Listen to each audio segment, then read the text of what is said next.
ನಮಸ್ಕಾರ. G achiever ಕಾರ್ಯಕ್ರಮಕ್ಕೆ ಸ್ವಾಗತ. ನಾನು ದಿವ್ಯಶ್ರೀ. ಭಾರತ ಯುವ ಶಕ್ತಿಯ ಸಮೂಹ ಅಂತ ಹೇಳಿದ್ರೆ ತಪ್ಪಾಗೋದಿಲ್ಲ. ಇವತ್ತು ಆ ಯುವ ಸಮೂಹ ಭಾರತದ ಜವಾಬ್ದಾರಿಯನ್ನು ತೆಗೆದುಕೊಂಡ್ರೆ ಭಾರತ ಪ್ರಜ್ವಲಿಸುವುದರಲ್ಲಿ ಆಶ್ಚರ್ಯವೇ ಇಲ್ಲ.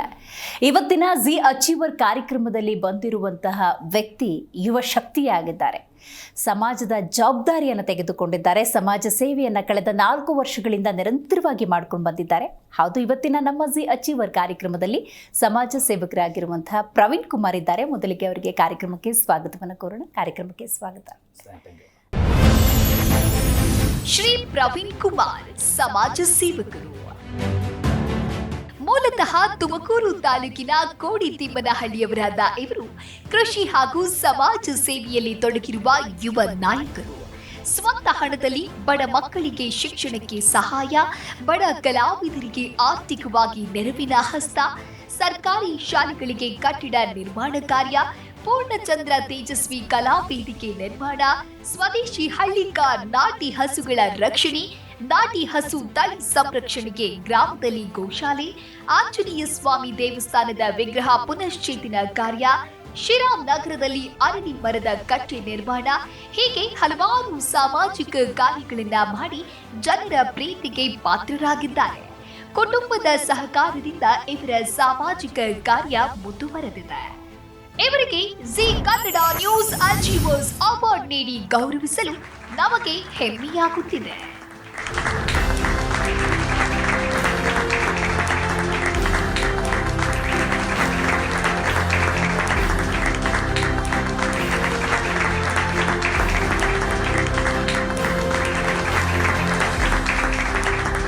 ಆದಂತಹ ಪ್ರವೀಣ್ ಕುಮಾರ್ ನಮ್ಮ ಜೊತೆಗಿದ್ದಾರೆ. ಹೆಲೋ ಸರ್, ಮೊದಲನೇದಾಗಿ ಕಂಗ್ರ್ಯಾಚುಲೇಷನ್ಸ್, ಜಿ ಅಚೀವರ್ಸ್ ಅವಾರ್ಡ್ ನಿಮ್ದಾಗಿಸ್ಕೊಂಡಿದ್ದೀರಾ. ಸೊ ಎಷ್ಟು ಖುಷಿ ಇದೆ ಸರ್, ಈ ಮೂಮೆಂಟಲ್ಲಿ ಏನು ಹೇಳೋದಕ್ಕೆ ಇಷ್ಟಪಡ್ತೀನಿ? ತುಂಬ ಖುಷಿ ಆಗ್ತಿದೆ, ಯಾಕಂದರೆ ಜಿ ಕನ್ನಡ ಇವತ್ತು ನಮ್ಮ ಸಮಾಜ ಸೇವೆಯನ್ನು ಗುರುತಿಸಿ ನನಗಿನ್ನೂ ಮುಂದೆ ನನಗೆ ಹೆಚ್ಚಿನ ಜವಾಬ್ದಾರಿನ ಜಿ ಕನ್ನಡ ಮುಖಾಂತರ ನೀವು ನನಗೆ ಕೊಡ್ತಾ ಇದ್ದೀರಿ. ಹಾಗೂ ಇನ್ನೂ ಸಮಾಜ ಸೇವೆ ಮಾಡೋದಕ್ಕೆ ನನಗೆ ಈಗ ಇನ್ನೂ ನನ್ನ ಮನಸ್ಸಲ್ಲಿ ಈಗ ನಾನಲ್ಲಿ ವೇದಿಕೆ ಮೇಲೆ ಕೂತಾಗ ಅಂದ್ಕೊಂಡೆ, ಇಲ್ಲ ನಾನು ಈಗ ಮಾಡೋದು ಏನೂ ಅಲ್ಲ ಸಮಾಜ ಸೇವೆ, ಇದು ಇನ್ನೂ ಹೆಚ್ಚಿನದಾಗಿ ಮಾಡಬೇಕು, ನಾನು ಇದರ 10 ಪಟ್ಟು ನಾನು ಮಾಡಿ ಮುಂದೆ ಮತ್ತೆ ಇದೇ ವೇದಿಕೆಯಲ್ಲಿ ಮತ್ತೆ ಒಂದ್ಸರಿ ಬಂದು ಕೂತ್ಕೋಬೇಕು ಅನ್ನೋ ಒಂದು ಆಸೆ ವ್ಯಕ್ತಪಡಿಸ್ತೀನಿ. ಭಾರತ ಅನ್ನೋದು ಯುವ ಶಕ್ತಿಯ ಸಮೂಹ ಅಂತ ಹೇಳಿದ್ರೆ ತಪ್ಪಾಗೋದಿಲ್ಲ. ಇವತ್ತು ಯುವಕರು ಆ ಜವಾಬ್ದಾರಿಯನ್ನು ತಗೊಂಡ್ರೆ ಹಂತ ಹಂತವಾಗಿ ಸಮಾಜದಲ್ಲಿ ಸ್ವಾಸ್ಥ್ಯವನ್ನು ಕಂಡುಕೊಳ್ಳೋದಕ್ಕೆ ಸಾಧ್ಯ ಆಗುತ್ತೆ.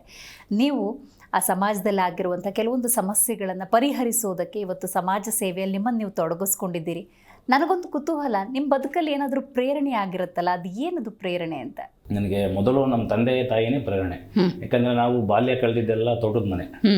ಸೊ ನಮ್ಮದು ಬೇಸಿಕಲಿ ಬಂದು ಅಡಿಕೆ, ತೆಂಗು ಮತ್ತು ಹೀಗೆ ರಾಗಿ, ಭತ್ತ ಮತ್ತು ಕಡಲೆಕಾಳು ಬೆಳೀತಾ ಇದ್ವಿ. ಈ ಥರ ಒಂದು ನಮ್ಮದು ಕೃಷಿಕರು ಮತ್ತು ನಮ್ಮ ತಂದೆ ಶಿಕ್ಷಕ ವೃತ್ತಿ ಮಾಡಿದಂಥವ್ರು.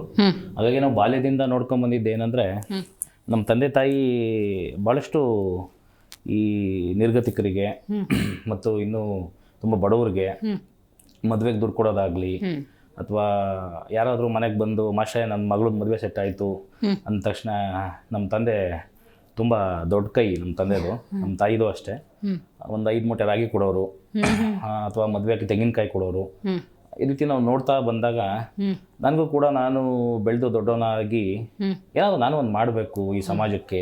ನಮ್ಮ ತಂದೆ ತಾಯಿ ಮಾಡಿದ್ದನ್ನು ನಾನು ಚಿಕ್ಕ ವಯಸ್ಸಲ್ಲಿ ನೋಡಿದೆ, ಬಟ್ ಏನಾದರೂ ಒಂದು ಮಾಡಬೇಕು ಈ ಸಮಾಜಕ್ಕೆ ಅನ್ನೋದು ಅದೇ ಒಂದು ನನಗೊಂದು ಪ್ರೇರೇಪಣೆ ಮೇಡಮ್. ಖಂಡಿತ. ಎಜುಕೇಶನ್, ವಿದ್ಯಾಭ್ಯಾಸ. ನಾನು ಪ್ರೈಮರಿ ಸ್ಕೂಲೆಲ್ಲ ಬಂದು ತೋವಿನಕೆರೆಯಲ್ಲಿ ಒಂದು ಜ್ಯೋತಿ ಕಾನ್ವೆಂಟ್ ಅಂತ ಇತ್ತು.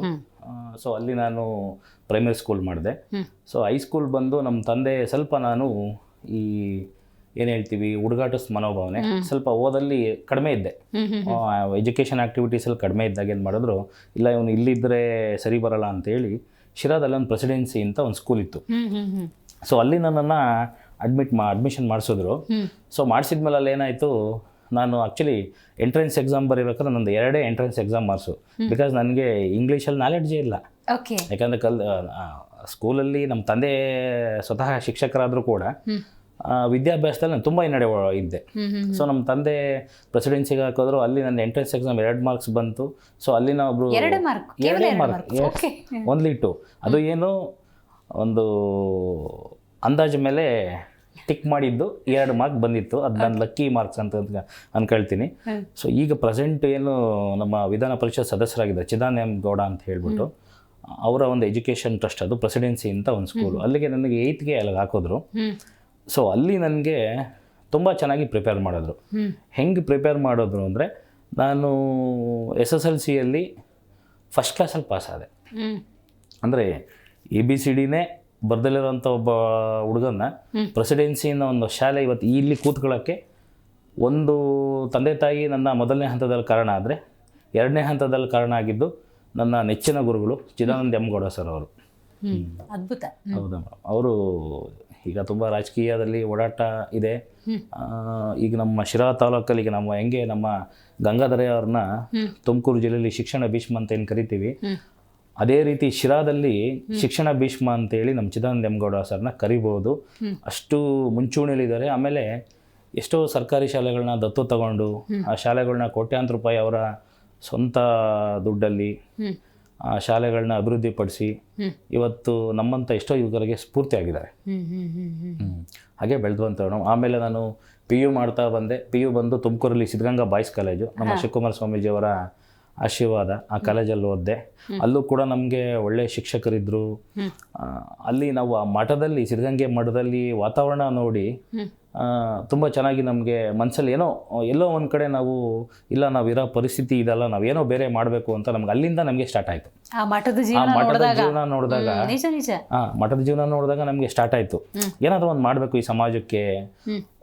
ಒಬ್ಬ ಕಾವಿ ತೊಟ್ಟಿರೋಂಥ ಮಹಾನ್ ಪುರುಷ ಇಷ್ಟೆಲ್ಲ ಮಾಡ್ತಿರ್ಬೇಕಾದ್ರೆ ನಮಗೆ ತಂದೆ ತಾಯಿ ಎಲ್ಲನೂ ಕೊಟ್ಟಿದ್ದಾರೆ, ನಾವೇನಾದರೂ ಈ ಸಮಾಜಕ್ಕೆ ಒಂದು ಕೊಡುಗೆ ಕೊಡಬೇಕು ಅಂತ ಹೇಳಿ ಅಲ್ಲಿಂದ ನಮ್ಮ ಮನಸ್ಸಿಗೆ ಎಲ್ಲೋ ಒಂದು ಕಡೆ ಸ್ಟಾರ್ಟ್ ಆಯಿತು.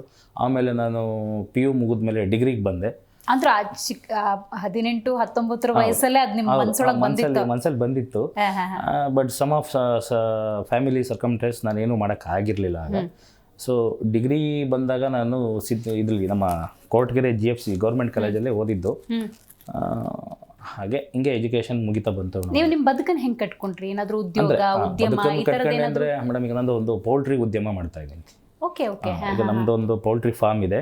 ನಮ್ಮ ತಂದೆಯವರು ಹಾಕ್ಕೊಟ್ಟಂಥ ಒಂದು ಪೌಲ್ಟ್ರಿ ಫಾರ್ಮ್ ಇದೆ. ಸೊ ಅವರು ತುಂಬ ಆಸೆ ಪಟ್ಟು ನನ್ನ ಮಗ ಏನಾದರೂ ಮಾಡಬೇಕು ಅಂತೇಳಿ ಒಂದು ಪೌಲ್ಟ್ರಿ ಉದ್ಯಮ ಹಾಕ್ಕೊಟ್ರು. ಆ ಪೌಲ್ಟ್ರಿ ಉದ್ಯಮನ ಟಿಲ್ ಟುಡೇ ನಡೆಸ್ತಾ ಇದ್ದೀವಿ. ಈಗ ಸದ್ಯಕ್ಕೆ ನಮ್ಮ ಫಾದರ್ ನೋಡ್ಕೊಳ್ತಾ ಇದ್ದಾರೆ. ಓಕೆ. ಈಗ ಶಿಕ್ಷಕರು ನಿಮ್ಮ ತಂದೆ, ನನ್ನ ಮಗ ಶಿಕ್ಷಕ ಆಗಲಿ ಅಥವಾ ಮತ್ತೆ ಯಾವುದೋ ಒಂದು ಆಫೀಸರ್ ಆಗಲಿ ಈ ಥರದ್ದು? ಇಲ್ಲ, ನಮ್ಮ ತಂದೆ ಆಸೆ ಪಟ್ಟಿದ್ರು, ನನ್ನ ಮಗ ಒಬ್ಬ IAS ಆಫೀಸರ್ ಆಗಬೇಕು ಅಂತ ಆಸೆ ಪಟ್ಟಿದ್ರು. ನನ್ನ ತಂದೆ ಯಾವಾಗಲೂ ಹೇಳೋರು, ನೀನು ಶಿಕ್ಷಕ ಮಾತ್ರ ಆಗಬೇಡ, ಮೇಷ್ಟ್ರು ಮಾತ್ರ ಆಗಬೇಡ, ನೀನು ಆಗಬೇಡ ಅಂತ ಹೇಳಿದ್ರು. ಯಾಕೆ ಮೇಷ್ಟ್ರು ಮಾತ್ರ ಆಗಬೇಡ ಅಂದರೆ, ಇವತ್ತೇನಾಗಿದೆ ಅಂದರೆ ಶಿಕ್ಷಕರಿಗೆ ಮಕ್ಕಳಿಗೆ ಬೋಧನೆ ಮಾಡೋದಕ್ಕಿಂತ ಹೆಚ್ಚಾಗಿ ವರ್ಕ್ ಪ್ರೆಷರ್ ತುಂಬ ಜಾಸ್ತಿ.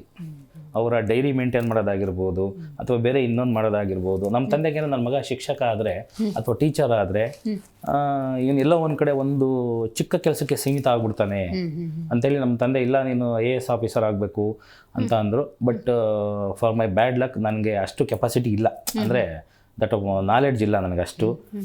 ಆಮೇಲೆ ಕೆಲವು ಸರ್ಕಮ್ಟೆನ್ಸ್ ನಾನು ಅಷ್ಟು ಓದೋಕ್ಕಾಗಲಿಲ್ಲ, ಹಿನ್ನಡೆ ಬಂದೆ ಅಥವಾ ಬೇರೆ ಏನೋ ಮನಸ್ಸು ಇದಲ್ಲ ಅಂತ ಹೇಳಿ ನನ್ನ ಈ ಒಂದು ವೃತ್ತಿಗೆ ತಂದು ನಿಲ್ಲಿಸಿದೆ.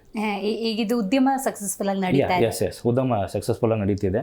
ಒಂದು ಅಬೀಸ್ ಅಂತ ಒಂದು ಪೌಲ್ಟ್ರಿ ಕಂಪ್ನಿ ಇದೆ, ಛತ್ತೀಸ್ಗಢ ಕಂಪ್ನಿ, ಅದಕ್ಕೆ ಟೈಅಪ್ ಆಗಿದ್ದೀವಿ. ಓಕೆ.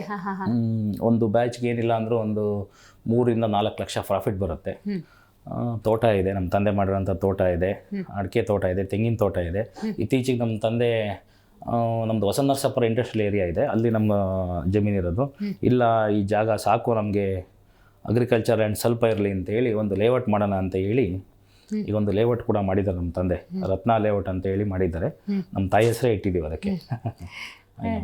ನಿಮ್ಮ ತಾಯಿ ನಿಮ್ಮ ಬದುಕಲ್ಲಿ ಯಾವ ರೀತಿ ಪ್ರೇರಣೆ ಆದ? ಅಲ್ಲ, ಮೇಡಮ್, ಈಗ ಪ್ರೇರಣೆ ಅಂದರೆ ತಂದೆ ತಾಯಿ ಈಕ್ವಲ್ ಆಗಿ ನನ್ನ ಪ್ರೇರಣೆ, ಬೋತ್ ಆರ್ ಸೇಮ್. ಅದೇ ಹೆಂಗೆ ಅಂದರೆ ಒಂದು ನಡೆದ 2 ಮುಖ ಇದ್ದಂಗೆ ನನ್ನ ತಂದೆ, 2 ಕಣ್ಣಿದ್ದಂಗೆ ನಮ್ಮ ತಂದೆ ತಾಯಿ. ಹಾಗೆ ಇಬ್ಬರು ಕೂಡ ತುಂಬ ಪ್ರೇರಣೆ. ಒಳ್ಳೆ ನನಗೆ ನಮ್ಮ ತಂದೆ ಒಳ್ಳೆ ಸಂಸ್ಕಾರ ಕಲಿಸೋಕ್ಕೆ ನಮ್ಮ ತಂದೆ ಸಹಾಯ ಮಾಡಿದ್ರು. ನಮ್ಮ ತಾಯಿ ನನಗೆ ಒಳ್ಳೆ ಬದುಕು ಕಟ್ಕೊಳ್ಳೋದಕ್ಕೆ ಮಮತೆ ಅಂದ್ರೇನು, ಪ್ರೀತಿ ಅಂದ್ರೇನು, ವಾತ್ಸಲ್ಯ ಅಂದ್ರೇನು, ಬೇರೆಯವ್ರನ್ನ ಯಾವ ರೀತಿ ಮಾತಾಡಿಸ್ಬೇಕು, ಸಮಾಜದಲ್ಲಿ ನೀನು ಎಷ್ಟು ಒಳ್ಳೇದು ಮಾಡಬೇಕು ಅಥವಾ ಯಾವ ರೀತಿ ನೀನು ಬದುಕಬೇಕು, ಬೇರೆಯವ್ರನ್ನ ಯಾವ ರೀತಿ ನೋಡಬೇಕು. ನೀವು ನಂಬ್ತಿರೋ ಬಿಡ್ತಿರೋ, ನಮ್ಮ ಮನೆಯಲ್ಲಿ ಇವತ್ತು ಅಷ್ಟೇ ನಮ್ಮ ತೋಟಕ್ಕೆ ಕೂಲಿ ಕಾರ್ಮಿಕರು ಬರ್ತಾರೆ. ನಾವು ಏನು ಊಟ ಮಾಡ್ತೀವಿ ಅವ್ರಿಗೂ ಅದೇ ಊಟ ಇಡ್ತೀವಿ. ನೋಡಿ. ನಾವು ಯಾವ ತಟ್ಟೆಯಲ್ಲಿ ಊಟ ಮಾಡ್ತೀವಿ ಅದೇ ತಟ್ಟೆಲ್ಲೇ ಅವ್ರಿಗೂ ಊಟ. ನಮ್ಮ ತಂದೆ ಹೆಂಗೆ ಅಂದರೆ ಅವ್ರ ಜೊತೆಲೇ ಊಟ ಮಾಡ್ಬೇಕು ನಮ್ಮ ತಂದೆ. ನೋಡಿ. ಆ ರೀತಿ ನಮ್ಮ ತಂದೆ ತುಂಬ ನಮಗೆ ಒಳ್ಳೆ ಸಮಬಾಳು. ಖಂಡಿತ. ರೈಟ್. ಇದ್ರ ನಡುವೆ ಸಾಮಾಜಿಕ ಕಾರ್ಯಗಳನ್ನು ನೀವು ಮಾಡ್ತಾ ಹೋಗ್ತೀರಿ. ಆ ಘಟನೆಗಳನ್ನು ನೆನಪಿಸ್ಕೋಬೋದಾ? ಈ ಕಾರ್ಯವನ್ನು ಮಾಡದೆ ಹಿಂಗೆ ಒಂದಷ್ಟು ಜನ ನನ್ನ ಹತ್ರ ಸಹಾಯಕ್ಕಾಗ್ಬೋದು. ಮೇಡಮ್, ಈಗ ಆ್ಯಕ್ಚುಲಿ ನಾನು ಸಾಮಾಜಿಕ ಕಾರ್ಯ ಮಾಡಬೇಕು ಅಂದರೆ ನನಗೆ ಮುಂಚೆಯಿಂದ ಸಣ್ಣ ಪುಟ್ಟ ಪ್ರೇರಣೆಗಳಿದ್ವು. ಬಟ್ ಈ ಪ್ರೇರಣೆ ಮಧ್ಯೆ ನಮ್ಮ ಡಾಕ್ಟರ್ ಜಿ ಪರಮೇಶ್ವರ್ ಸಾಹೇಬ್ರು ಏನಿದ್ದಾರೆ ಅವರು ನನಗೆ ತುಂಬ ಪ್ರೇರಣೆ. ಯಾಕಂದರೆ ಅವ್ರು ಗೆಲ್ಲೋದ್ರೂ ಯಾವುದೇ ಫಂಕ್ಷನ್ಗೆ ಅಥವಾ ನಮ್ಮ ಕಾನ್ಸ್ಟಿಟ್ಯೂನ್ಸಿಗೆ ಬಂದಾಗ ಎಲ್ಲೇ ಕೂರಲಿ, ಅವರು ಎಲ್ಲೇ ವೇದಿಕೆ ಮೇಲೆ ಭಾಷಣ ಮಾಡ್ಬೇಕಾದ್ರೆ ನಮ್ಮಂಥ ಒಬ್ಬ ಯುವಕರಿಗೆ ಒಂದು ಮಾತನ್ನು ಹೇಳೋರು ಅವರು. ನೋಡಿ, ಒಂದು ದೇವಸ್ಥಾನ ಕಟ್ಟಿ ಒಂದು ಊರು ಉದ್ಧಾರ ಆಗ್ಬೋದು. ಅದೇ ಊರಲ್ಲಿ ಒಂದು ಶಾಲೆ ಕಟ್ಟಿ ಒಂದು ಏನಾದರೂ ಮಕ್ಕಳಿಗೆ ಓದೋಂಥ ಮಕ್ಕಳಿಗೆ ವಿದ್ಯಾಭ್ಯಾಸ ಕೊಡಿಸಿ ಅದು ಇಡೀ ಒಂದು ದೇಶನ ಆಳ ಅಂತ ಶಕ್ತಿ ಅವನಲ್ಲಿ ಬರುತ್ತೆ. ಹಿಂಗೆ ಸುಮಾರು ಅವರ ಕೆಲವು ತುಂಬ ಉತ್ತಮವಾದಂಥ ಭಾಷೆಗಳಲ್ಲಿ ನಮಗೆ ಅವ್ರ ಹತ್ರ ಹೋದಾಗಲಿ, ಅವರ ಅಕ್ಕಪಕ್ಕ ಬಂದಾಗಲಿ, ಊರಲ್ಲಿ ಬಂದಾಗ ನಮಗೆ ಅವರು ತುಂಬ ಪ್ರೇರಣೆ, ಈ ಸಾಮಾಜಿಕ ಕ್ಷೇತ್ರದಲ್ಲಿ ಪ್ರೇರಣೆ ಆಗಬೇಕು ಅಂತ ಬಂದವರು.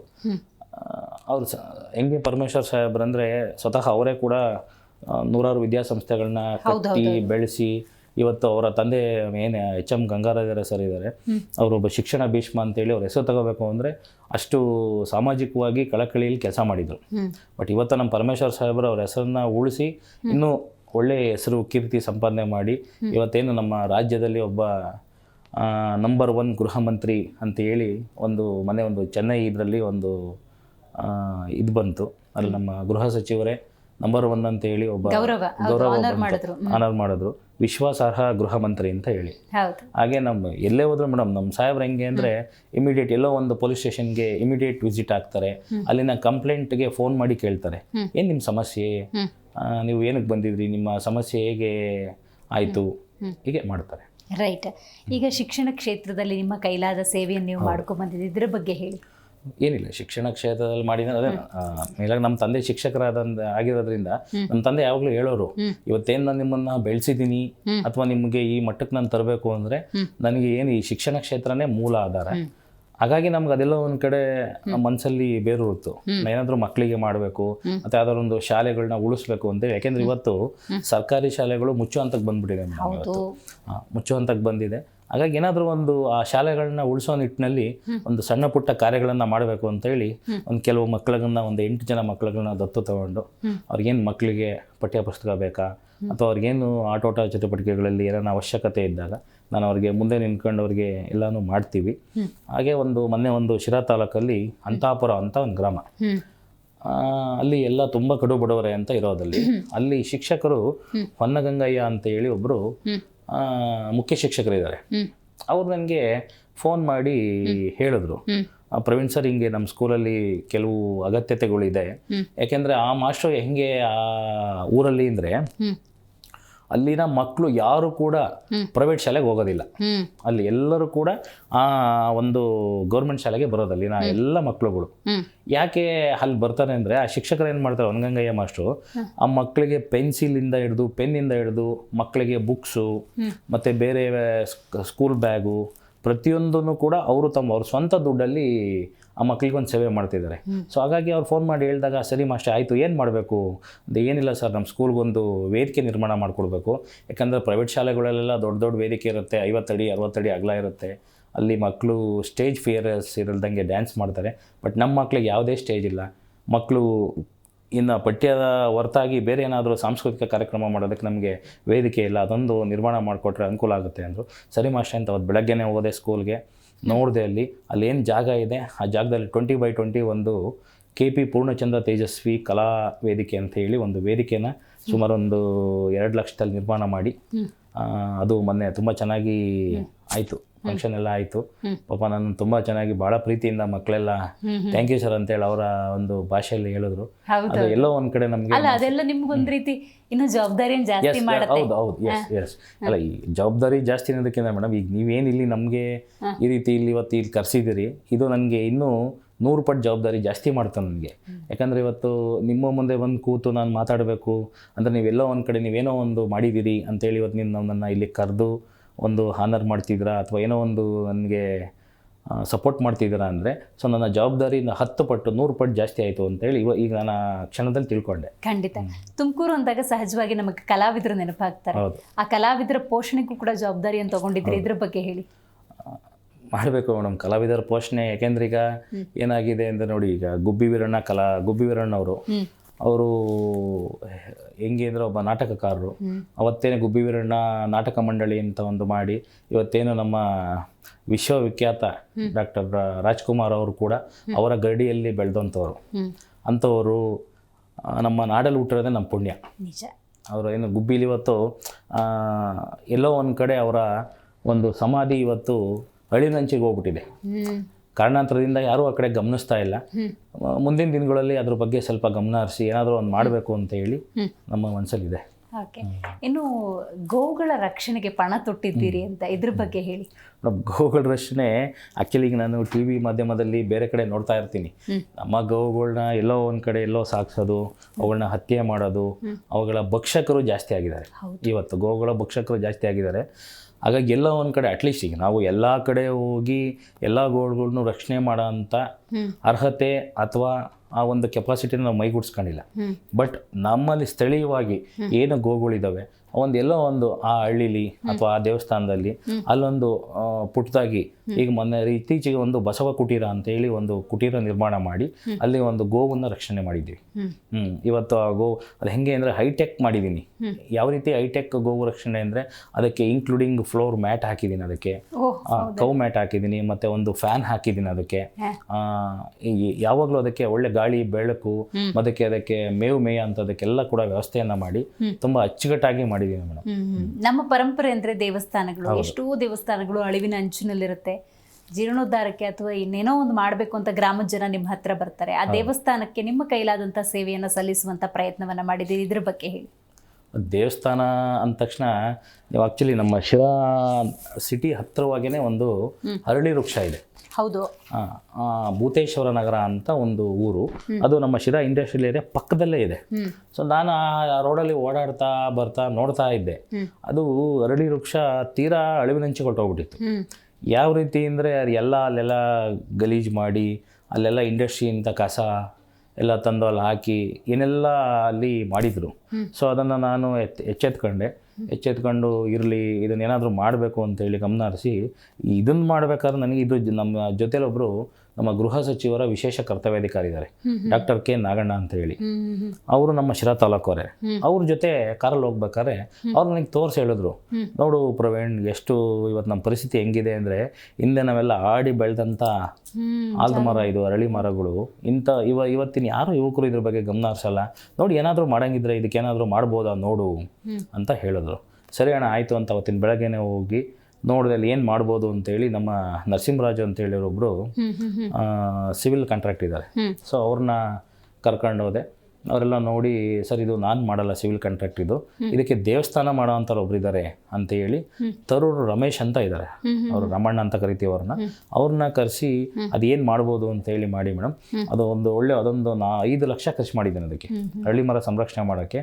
ಕಂಪ್ಲೀಟ್ ಸುತ್ತಲೂ ಎಲ್ಲ ಕ್ಲೀನಾಗಿ ಕಲ್ಲು ಚಪ್ಪಡಿ ಹಾಕಿ, ಆಮೇಲೆ 6 ಇಂಚು ಕಲ್ಲು ಹಾಸನ ಮೇಲೆ ಹಾಕಿ, ಅದಕ್ಕೆಲ್ಲ ಬೇರೆಗೇನು ಸಮಸ್ಯೆ ಆಗಬಾರ್ದು ಅಂತ ಹೇಳಿ, ಮಳೆ ಬಂದ ತಕ್ಷಣ ನೀರು ಸೀದಾ ಒಳಗಡೆ ಹೋಗ್ಬೇಕು, ತಾಯಿ ಬೇರು ಉಳಿಬೇಕು, ಆ ನಿಟ್ಟಿನಲ್ಲಿ ತುಂಬ ಅಚ್ಚುಕಟ್ಟಾಗಿ ಮಾಡಿ ಅಲ್ಲಿ ಒಂದು ಗಿರಿಜಾ ಕಲ್ಯಾಣೋತ್ಸವ ಅಂತಲೂ ಕೂಡ ಒಂದು ಫಂಕ್ಷನ್ ಮಾಡಿ ತುಂಬ ಚೆನ್ನಾಗಿ ಬಂತದ್ದು ಗಿರಿಜಾ ಕಲ್ಯಾಣೋತ್ಸವ ಅಂತ ಹೇಳಿ. ನಮ್ಮ ತುಮಕೂರು ನಂದಕುಮಾರ್ ಅಂತ ಇದ್ದಾರೆ, ಅವರ ಸಂಗಡಿಗರೆಲ್ಲ ಬಂದು ತುಂಬ ಗಿರಿಜಾ ಕಲ್ಯಾಣೋತ್ಸವ ಎಲ್ಲ ತುಂಬ ಚೆನ್ನಾಗಿ ಮಾಡಿಕೊಟ್ರು. ಸೊ ಹಾಗೆ ಆಮೇಲೆ ನೆಕ್ಸ್ಟ್ ಬರ್ತಾ ಇನ್ನೊಂದು ಆಂಜನೇಯನ ದೇವಸ್ಥಾನ ಇದೆ. ಅಲ್ಲಿನ ಪುರೋಹಿತರು ಪಾಪ ಭೂತೇಶ್ ಅಂತ ಹೇಳಿ ಅವರು, ಸರ್ ನಮಗೆ ದೇವಸ್ಥಾನದಲ್ಲಿ ಸ್ವಲ್ಪ ಅನುಕೂಲ ಕಡಿಮೆ ಇದೆ, ನೋಡಿ ಏನಾದರೂ ನಿಮ್ಮ ಕೈಲಿ ಆಗಿದ್ದಂತ ಸ್ವಲ್ಪ ಜೀರ್ಣೋದ್ಧಾರ ಮಾಡಿಕೊಡಿ ಅಂತ ಅಂದರು. ಸರಿ ಭೂತೇಶ್ವರೇ ನೋಡೋಣ ಅಂತೇಳಿ ಅದು ಶಿಲೆ ಎಲ್ಲ ಸ್ವಲ್ಪ ಇದಾಗ್ಬಿಟ್ಟಿತ್ತು. ಸೊ ಅದನ್ನು ಮತ್ತೆ ಪುನಶ್ಚೇತನ ಮಾಡಿ ಅದಕ್ಕೆ ಇರಲಿ ಅಂತ ಒಂದು ಮುಖವಾಡ ಮಾಡಿಸಿ, ಪಂಚಲೋಹದ ಮುಖವಾಡ ಮಾಡಿಸಿ, ಅಲ್ಲೂ ಕೂಡ ಒಂದು ಒಳ್ಳೆ ನವಗ್ರಹ ಶಾಂತಿ ಎಲ್ಲ ಮಾಡಿ ಹೀಗೆ ಸಣ್ಣ ಪುಟ್ಟ ಕೈಲಾಗಿದ್ದು ಮಾಡ್ತಾ ಇದ್ದೀನಿ. ಖಂಡಿತ ಇಂಥ ಕಾರ್ಯಗಳನ್ನು ನಿರಂತರವಾಗಿ ಮಾಡ್ಕೊಂಡು ಬಂದಾಗ ಏನಾಗುತ್ತೆ ಅಂದರೆ, ಸಹಜವಾಗಿ ನೀವು ರಾಜಕೀಯಕ್ಕೆ ಬನ್ನಿ ಅಥವಾ ಒಂದು ಅಧಿಕಾರ ಅನ್ನೋದಿದ್ರೆ, ಅನುದಾನ ಅಂತ ಏನಾದರೂ ಲಭ್ಯ ಆದರೆ ಅದನ್ನ ಸಮಾಜಕ್ಕೆ ತಲುಪಿಸೋದು ಸುಲಭ ಆಗುತ್ತೆ. ಈ ಥರದ ಮಾತುಗಳು ನಿಮ್ಮ ಸ್ನೇಹಿತರ ಬಳಗದಲ್ಲಿರ್ಬೋದು ಅಥವಾ ಸಹಾಯ ತಗೊಂಡವರು ಇರ್ಬೋದು, ಈ ಥರ ಹೇಳ್ತಾ ಇರಬಹುದು. ಇದ್ರ ಬಗ್ಗೆ ಏನು ಹೇಳ್ತೀರಿ? ಇಲ್ಲ, ನನಗೆ ಆ್ಯಕ್ಚುಲಿ ನಾನು ರಾಜಕೀಯಕ್ಕೆ ಬರೋ ಯಾವುದೇ ಕನಸು ಆಸೆ ನನ್ನಲ್ಲಿಲ್ಲ. ಬಟ್ ಜನ ಏನು ತಿಳ್ಕೊಳ್ತಾರೆ, ಏನೋ ಒಂದು ಸಮಾಜ ಸೇವೆ ಮಾಡೋಕೆ ಹೊರಟಾಗ ಅದರಲ್ಲೂ ನಮ್ಮ ಯುವಕರು ಏನು ಸಮಾಜ ಸೇವೆ ಮಾಡೋಕೆ ಹೊರಟಾಗ, ಇಲ್ಲ ಇವರೇನೋ ಪ್ರೀ ಪ್ಲ್ಯಾನ್, ನನ್ನ ಕಿವಿಗೂ ತುಂಬ ಬಿದ್ದಿದೆ ಆ ಥರ ಮಾತುಗಳು. ಏನೋ ಪ್ರೀ ಪ್ಲ್ಯಾನ್ ಮಾಡಿ ಬಂದಿದ್ದಾರೆ ಇವರು ರಾಜಕೀಯಕ್ಕೆ ಬರ್ಬೋದು. ಖಂಡಿತ ನನ್ನಲ್ಲ, ರಾಜಕೀಯದ ಆಸೆನೇ ಇಲ್ಲ ಮೇಡಮ್. ಯಾಕಂದರೆ ಇವತ್ತೇನು ನಮ್ಮ ಡಾಕ್ಟರ್ ಜಿ ಪರಮೇಶ್ವರ್ ಸಾಹೇಬ್ ಇದ್ದಾರೆ, ಅವರು ಒಬ್ಬ ಕಾಂಗ್ರೆಸ್ನ ಕರ್ಣ ಅಂತಲೇ ನಾವು ಕರಿತೀವಿ. ಅವರು ಕಾಂಗ್ರೆಸ್ನ ಕಟ್ಟಾಳು ನಿಷ್ಠಾವಂತ ಕಾರ್ಯಕರ್ತರು. ನಾವು ಎಷ್ಟೋ ಸರಿ ಹೋದಾಗ ಅವ್ರನ್ನ ಆ್ಯಕ್ಚುಲಿ ಅಪ್ಪಾಜಿ ಅಂತ ಕರಿತೀನಿ. ಅಪ್ಪಾಜಿ, ಏನಪ್ಪಾಜಿ ನೀವು ಒಬ್ಬ CM ಕ್ಯಾಂಡಿಡೇಟ್ ಇದ್ದೀರಿ, ನೀವು ಅದಕ್ಕೆ ಅರ್ಹ ಅಭ್ಯರ್ಥಿ ಇದ್ದೀರಾ, ನಾವೇನಾದರೂ ಒಂದು ಸ್ಟ್ರೈಕ್ ಮಾಡ್ತೀವಿ, ಒಂದು ಎಲ್ಲಾದರೂ ಇದು ಮಾಡ್ತೀವಿ ಅಂದಾಗೆ ಬೇಡ. ಅವ್ರು ನಮಗೆ ಹೇಳೋದು ಅದೇ ಮಾತು, ನೋಡು ನಾನು ಕಾಂಗ್ರೆಸ್ನ ನಿಷ್ಠಾವಂತ ಕಾರ್ಯಕರ್ತ, ನಾನು ಒಬ್ಬ ಸಾಮಾನ್ಯ ಕಾರ್ಯಕರ್ತ, ನಾನಿವತ್ತು ಒಬ್ಬ ಗೃಹ ಸಚಿವನಾಗಿದ್ದರೂ ಕೂಡ ನಾನೊಬ್ಬ ಕಾಂಗ್ರೆಸ್ಗೆ ನಾನೊಬ್ಬ ನಿಷ್ಠಾವಂತ ಕಾರ್ಯಕರ್ತ ಇದ್ದೀನಿ. ನನ್ನ ಒಂದು ಏನು ಕೆಲಸ ನೋಡಿ ನಮ್ಮ ಪಕ್ಷನೇ ನಮಗೆ ಒಳ್ಳೆ ಅಧಿಕಾರ ಕೊಡುತ್ತೆ. ನಾವು ಯಾವತ್ತೂ ಬೇರೆಯವ್ರ ಥರ ಅಥವಾ ಬೇರೆ ಯಾರೋ ಥರ ನಮಗೆ ಬೇಕೇ ಬೇಕು ಅಂತ ಹೇಳಿ ನಾವು ನಮ್ಮ ಸ್ವಪಕ್ಷದ ಮೇಲೆ ನಾವು ಧಿಕ್ಕಾರಕ್ಕೆ ಹೋಗಬಾರ್ದು, ಅದೆಲ್ಲ ಮಾಡಬೇಡಿ ಅಂತ ಹೇಳ್ತಾರೆ. ಹಾಗಾಗಿ ಎಲ್ಲ ಒಂದು ಕಡೆ ನನ್ನ ಮನಸ್ಸಿಗೆ ತುಂಬ ಅದೊಂದು ಅಗಾಧವಾದ ಬೇಸರ ಇದೆ. ಯಾಕಂದರೆ ಇಂಥ ಒಬ್ಬ ಅತ್ಯುನ್ನತ ವ್ಯಕ್ತಿಗೆ ಒಂದು CM ಸ್ಥಾನ ಸಿಕ್ಕಿಲ್ಲ ಅಂತ ಹೇಳಿ ನಮ್ಮ ಮನಸ್ಸಲ್ಲಿ ಬಹಳ ಒಂದು ಏನು ಹೇಳ್ತೀವಿ ಈಗ ಬೇಸರ ಹಂಗೆ ಉಳ್ಕೊಂಡ್ಬಿಟ್ಟಿದೆ. ಹಾಗಾಗಿ ಈ ರಾಜಕೀಯನೇ ಬೇಡ, ನಮಗೆ ರಾಜಕೀಯ ಹೊರತಾಗಿ ನಾವು ಸಮಾಜ ಸೇವೆ ಮಾಡ್ಬೋದು ಅಂತ ಹೇಳಿ ಅದನ್ನೊಂದು ಅಭಿಲಾಷೆ ಮಾಡಿ. ಈ ನಿಮ್ಮ ಜರ್ನಿಯಲ್ಲಿ ನಿಮ್ಮ ಕುಟುಂಬ ಇರ್ಬೋದು, ಸ್ನೇಹಿತರ ಬಳಗ ಇರ್ಬೋದು, ಸಹಕಾರಕ್ಕೆ ನಿಂತಿರ್ಬೋದು, ಅವ್ರನ್ನ ನೆನಪಿಸ್ಕೊಳ್ಳೋದಾದ್ರೆ ಈ ಕಾರ್ಯಕ್ರಮದ ಮೂಲಕ. ನೀವು ಆಕ್ಚುಲಿ ನೋಡಿ, ನಾನು ಏನಾದರೂ ಈ ಅರಳಿಕಟ್ಟೆ ಮಾಡಿದಾಗಲಿ ಗೋಶಾಲೆ ಮಾಡಿದಾಗ ಇವೆಲ್ಲ ಏನು ಮಾಡ್ತೀನಿ, ನಾನು ಯಾರಿಗೋ ಒಬ್ಬ ಕಾಂಟ್ರಾಕ್ಟಿಗೆ ದುಡ್ಡು ಕೊಟ್ಬಿಟ್ಟು ಮಾಡು ಅಂತ ಬಿಡಲ್ಲ. ನಾನೇ ಮುಂದೆ ನಿಲ್ತು ಪ್ರತಿಯೊಂದು ಕೂಡ ಮಾಡಿ ಚೆಕ್ ಮಾಡಿ, ಇಲ್ಲ ಇದು ಸರಿ ಇಲ್ಲ, ಇದನ್ನ ಕಿತ್ತಾಕು, ಇದು ಈ ರೀತಿ ಮಾಡು ಅಂತ ಹೇಳಿ ರೆಡಿ ಮಾಡಿ ಮುಂದೆ ನಿಂತು ಮಾಡ್ತೀನಿ. ಆ ಟೈಮಲ್ಲಿ ಎಲ್ಲ ಒಂದು ಕಡೆ ನನ್ನ ಹೆಂಡತಿ ಮಕ್ಕಳಿಗೆ, ನನ್ನ ಫ್ಯಾಮಿಲಿಗೆ, ಆ್ಯಕ್ಚುಲಿ ಈಗ ನಾನು ಇಲ್ಲೇ BTM ಲೇಔಟಲ್ಲಿ ಈಗ ನನ್ನ ಮನೆ ಮಾಡಿರೋದು. ಸೊ ನನ್ನ ಹೆಂಡ್ತಿ, ಏನಪ್ಪ ನೀನು 2-3 ದಿನ ಹೋಗ್ತೀಯಾ, ಅಲ್ಲೆಲ್ಲೋ ಕೆಲಸ ಅಂತ ಹೋಗ್ತೀಯಾ, ಮನೆಗೆ ಬರಲ್ಲ ಅಂತ ಅಂದಾಗ ಎಲ್ಲ ಒಂದು ಕಡೆ ನನ್ನ ಹೆಂಡ್ತಿ ಬಾಯಿ ಮಾತಲ್ಲಿ ಹೇಳ್ತಾಳೆ. ಬಟ್ ಅವಳ ಮನಸ್ಸಲ್ಲಿ ನನ್ನ ಗಂಡ ಮಾಡಲಿ, ಇದು ಅವಳಿಗೆ ಭಾಳ ಖುಷಿ. ಈ ಥರ ಎಲ್ಲ ಮಾಡಿದಾಗ ಫೋಟೋಸ್ ನೋಡ್ತಾಳೆ, ವಿಡಿಯೋ ಕಾಲ್ ಮಾಡ್ತಾಳೆ, ನೋಡಿ ತುಂಬ ಚೆನ್ನಾಗಿದೆ, ಇದು ಈ ಥರ ಬರಬೇಕಿತ್ತು, ಇದು ಹಿಂಗೆ ಬರಬೇಕಿತ್ತು ಅಂತ ಸಜೆಷನ್ ಸಲಹೆಗಳು ಕೊಡ್ತಾಳೆ. ನನ್ನ ಮಕ್ಕಳಂತೂ ಭಾಳ ಇಷ್ಟ ಅವ್ರಿಗೆ. ಡ್ಯಾಡಿ ಈ ಥರ ಮಾಡೋಣ ಡ್ಯಾಡಿ, ಆ ಗೋಶಾಲೆ ಮಾಡ್ಬೇಕಾದ್ರೆ ಡ್ಯಾಡಿ ಹಸುಗೆ ಶೆಕೆ ಆಗಲ್ವಾ ಡ್ಯಾಡಿ, ಅದಕ್ಕೆ AC ಹಾಕ್ಸ್ಬಿಡು ಡ್ಯಾಡಿ ಅಂದ್ರೆ, AC ಹಾಕಕ್ಕೆ ಬರಲ್ಲ ಮಗಳೇ ಅಂತ ಹೇಳಿ ಒಂದು ಫ್ಯಾನ್ ಹಾಕಿದೆ. ಅದು ನನ್ನ ಮಗಳು ಇನ್ಸ್ಪಿರೇಷನ್. ಅದು ನೋಡಿ, ಕಳೆದ 4 ವರ್ಷಗಳಿಂದ ನಿರಂತರವಾಗಿ ಇಷ್ಟೆಲ್ಲ ಕಾರ್ಯ ಮಾಡ್ಕೊಂಡ್ ಬಂದಿದ್ದೀರಿ. ನಿಮ್ಮ ಮನಸ್ಸಲ್ಲಿ ಇದು ನಾನು ಅಂದ್ಕೊಂಡಿದ್ದೀನಿ, ಈ ಕಾರ್ಯ ಆಗಬೇಕು, ಈ ಥರದ್ದೇನಾದರೂ ಯೋಚನೆ ಇದೆಯಾ? ಯೋಚನೆ ತುಂಬ ಇದೆ ಮೇಡಮ್. ಯಾಕೆಂದರೆ ಅನ್ಕೌಂಟಬಲ್ ಐಡಿಯಾಸ್ ಇದೆ. ಬಟ್ ಅದಕ್ಕೆಲ್ಲ ಮಾಡಬೇಕು ಅಂದರೆ ಈಗ ನಾನು ದುಡಿಬೇಕು, ಆ ದುಡ್ಡನ್ನು ತಗೊಂಡೋಗಿ ಹಾಕಬೇಕು. ಹೌದು. ಸೊ ಅದು ಹೆಂಗಾಗುತ್ತೆ ಅಂದರೆ, ಈಗ ಒಂದು ಬಡ್ಜೆಟ್ನೇ ಕ್ರಿಯೇಟ್ ಮಾಡ್ಕೊಂಡಾಗ ಏನಾಗುತ್ತೆ, ನನಗೆಲ್ಲ ಒಂದು ಕಡೆ ಇರ್ಸು ಮುರ್ಸು ಆಗ್ಬಿಡುತ್ತೆ. ಸೊ ತಲೆಯಲ್ಲಿ ಕೈ ಹಾಕಿದ್ಮೇಲೆ ಆಗಬೇಕು. ಸುಮ್ಮನೆ ನಾನು ಆಶ್ವಾಸನೆ ಕೊಟ್ಟು ಅವರಲ್ಲೆಲ್ಲ ಹೋಗಿ ಒಂದು ಹಾರ ಶಾಲು ಹಾಕ್ತಾರೆ, ಹಾಕಿಸ್ಕೊಂಬಿಟ್ಟೆ ನಾನು ಇದನ್ನು ಮಾಡಿಸ್ಕೊಡ್ತೀನಿ ಅಂತ ಹೇಳಿ ಬರಬಾರ್ದು. ನನಗೆ ಹಾರ ಶಾಲು ತುರಾಗಿ ಇಂಪಾರ್ಟೆಂಟ್ ಅಲ್ಲ, ಬಟ್ ಆಗಂತ ಕೆಲಸ ಇಂಪಾರ್ಟೆಂಟು. ಸೊ ಹಾಗಾಗಿ ತುಂಬ ಮನಸ್ಸಲ್ಲಿ ತುಂಬ ಆಲೋಚನೆಗಳಿದೆ, ನನ್ನ ತಲೆಯಲ್ಲಿ ತುಂಬ ಐಡಿಯಾಸ್ ಇದೆ. ಇದನ್ನು ಈ ಥರ ಮಾಡಬೇಕು, ಸರ್ಕಾರಿ ಶಾಲೆನ ಒಂದು ಬೇರೆ ರೀತಿ ಕೊಂಡೊಯ್ಬೇಕು ಅನ್ನೋ ನನ್ನ ಮನಸ್ಸಲ್ಲಿ ತುಂಬ ಇದೆ. ಯಾಕಂದರೆ ಎಲ್ಲೋ ಕೆಲವು ಸರ್ಕಾರಿ ಶಾಲೆಗೆ ಹೋದಾಗ ಪಾಪ ಮಕ್ಕಳು ಎಲ್ಲೋ ಒಂದು ಕಡೆ ಧೂಳಲ್ಲಿ ಕೂತ್ಕೊಂಡು ಊಟ ಮಾಡ್ತಾರೆ. ಅವ್ರಿಗೆ ಆದಂಥ ಒಂದು ಡೈನಿಂಗ್ ಹಾಲ್ ಇರಬೇಕು. ಈಗೇನು ನಾವು ನಮ್ಮ ಪ್ರೆಸಿಡೆನ್ಸಿಲಿ ನಾನು ಓದಿದ್ನಲ್ಲ, 2005-06 ಅಲ್ಲೇ ನನಗೆ ಚಿದಾನಂದ್ ಸರು ಒಂದು ಎಜುಕೇಷನ್ ಕ್ವಾಲಿಟಿ ಹೆಂಗಿತ್ತು ಅಂದರೆ, ಅವತ್ತಿನ ಕಾಲಕ್ಕೇ ನಂಬರ್ 1 ಎಜುಕೇಷನ್ ಅವ್ರದ್ದು. ಅಷ್ಟು ಕ್ವಾಲಿಟಿ ಆಫ್ ಎಜುಕೇಷನ್ ಕೊಟ್ಟರು. ಬಟ್ ಈ ಟಿಲ್ ಟುಡೇ 2026 ಸರ್ಕಾರಿ ಶಾಲೆ ಮಕ್ಕಳಿಗೂ ಎಲ್ಲ ಒಂದು ಕಡೆ ಆ ಕ್ವಾಲಿಟಿ ಆಫ್ ಎಜುಕೇಷನ್ ಸಿಗ್ತಾ ಇಲ್ಲ. ಬಟ್ ಕ್ವಾಲಿಟಿ ಆಫ್ ಟೀಚರ್ಸ್ ಇದ್ದಾರೆ, ಅವ್ರು ಎಜುಕೇಷನ್ ಕೊಡ್ತಾರೆ. ಇನ್ ದ ಸೆನ್ಸ್ ಆಫ್ ಅವ್ರಿಗೆ ಒಂದು ವಾತಾವರಣ, ಒಂದು ಎಲ್ಲೋ ಒಂದು ಕಡೆ ಅವ್ರಿಗೆ ಸಾಂಸ್ಕೃತಿಕ ವೇದಿಕೆ, ಕ್ವಾಲಿಟಿ ಲೈಫ್ ಬೇಕು. ಯಾಕೆಂದರೆ ಇವತ್ತಿನ ಟ್ರೆಂಡ್ಗೆ ಏನಾಗಿದೆ ಅಂದರೆ, ಮಕ್ಕಳು ಒಳ್ಳೆ ಬಟ್ಟೆ ಹಾಕೊಂಬರ್ತಾರೆ, ಕೂತ್ಕೊಳ್ಳೋ ಜಾಗ ಸರಿ ಇಲ್ಲ ಅಂದಾಗ ಎಲ್ಲ ಒಂದು ಕಡೆ ನಮಗೆ ಮನಸ್ಸಿಗೆ ಆ ಘಟನೆಗಳು ನೋಡಿದಾಗ ಎಲ್ಲ ಒಂದು ಕಡೆ ಮಾಡಬೇಕು. ಒಂದು ನನಗೆ ತುಂಬ ಆಲೋಚನೆ ಇದೆ, ಒಂದು ಟ್ರಸ್ಟ್ ಮಾಡಬೇಕು. ನಾನು ಒಂದು ಸರ್ಕಾರಿ ಶಾಲೆಗಳನ್ನ ಉಳಿಸುವಂಥ ನಿಟ್ಟಲ್ಲಿ ಒಂದು ಟ್ರಸ್ಟ್ ಮಾಡಿ ಕೆಲವು ಆಯ್ದ ಶಾಲೆಗಳನ್ನ ಹಂತವಾಗಿ ಆಯ್ದ ಶಾಲೆಗಳನ್ನು ನಾವು ಅದನ್ನು ಏನಾದರೂ ಮಾಡಬೇಕು ಅಂತ ಹೇಳಿ ಒಂದು ಆಲೋಚನೆ ಇದೆ. ಅದು ಏನು 2026ರಲ್ಲಿ ಸಕ್ಸಸ್ಫುಲ್ ಆಗುತ್ತಾ ಇಲ್ವಾ ನೋಡಬೇಕು. ಖಂಡಿತ ಆಗುತ್ತೆ ಅಂತ ನಾವು ವಿಶ್ ಮಾಡ್ತೀವಿ.